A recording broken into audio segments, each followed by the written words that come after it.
আগন্তুক খবৰৰ সৈতে ষ্টুডিঅ'ৰ মজিয়াত মই সুদীপ্ত প্ৰতিম ভূঞা আৰু পুৱাৰ প্ৰথমতে এটা চাঞ্চল্যকৰ খবৰে মুহূৰ্তত জনাৰ চেষ্টা কৰিছোঁ। বিহুৰ পূৰ্বে ৰাজ্যত চাঞ্চল্যকৰ কাণ্ড সংঘটিত হৈছে।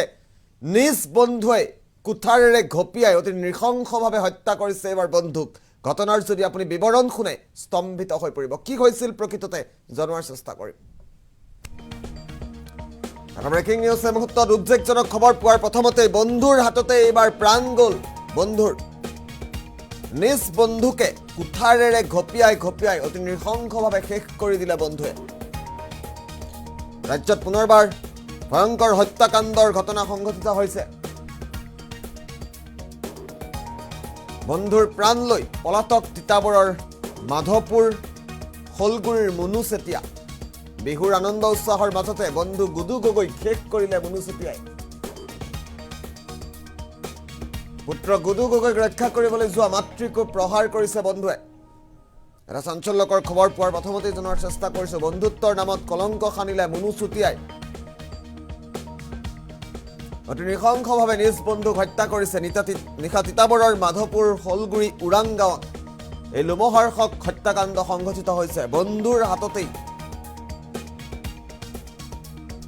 অতি বৰ্বৰভাৱে প্ৰাণ গ'ল বন্ধুৰ। নিজ বন্ধুক কুঠাৰেৰে ঘপিয়াই নৃশংসভাৱে হত্যা কৰিছে, শেষ কৰি দিছে মুনু চেতিয়াই।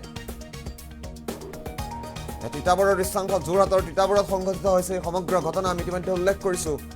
ভোগালী বিহুৰ আনন্দ উল্লাসৰ মাজতেই ৰাজ্যত নৃশংস হত্যাকাণ্ড সংঘটিত হোৱা পৰিলক্ষিত হৈছে।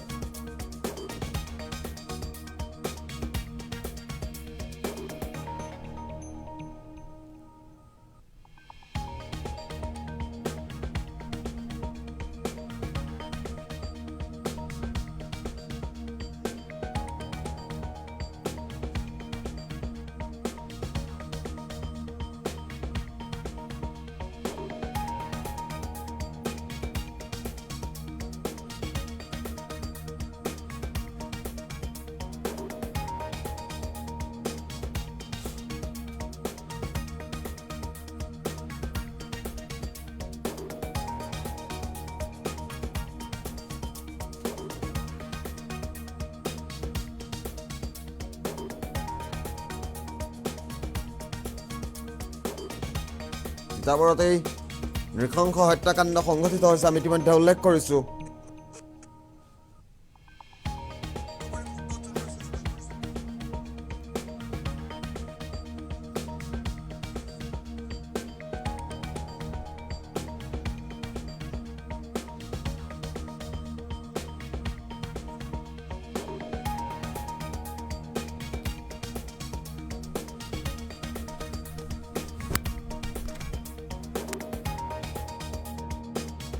পুলিচ প্ৰশাসন আহি ইয়াত উপস্থিত হয়, লগতে মই আহি ইয়াত উপস্থিত হৈছোঁ।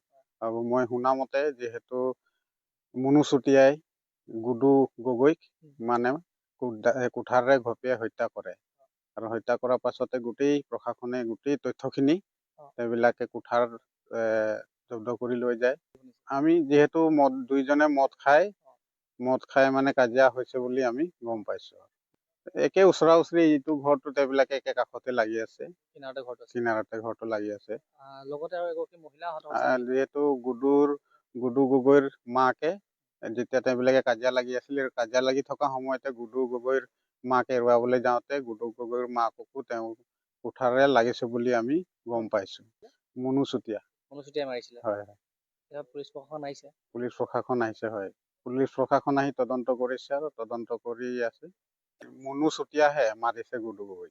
এতিয়া পলাতক অৱস্থাত আছে, তেওঁক ইফালে এতিয়া বিচাৰি পোৱা নাই। হয়, গোটেই বস্তুটো মদৰ কাৰণে হৈ আছে। এতিয়া যিহেতু মদৰ প্ৰচলনটো অত্যন্ত একদম বেছি হৈ আছে, আৰু এই মদৰ কাৰণে যিহেতু আৰু এটা দিনৰ পাছতে বিহু আছে, আৰু বিহুৰ এনেকা আগমুহূৰ্তত এনেকা ঘটনাত আমি গৰিহণা জনাইছোঁ। যিহেতু মদে গোটেই খেলটো মানে মদে কৰিছে। ইয়াত আহি মই দেখা পাওঁ যে পুলিচ প্ৰশাসন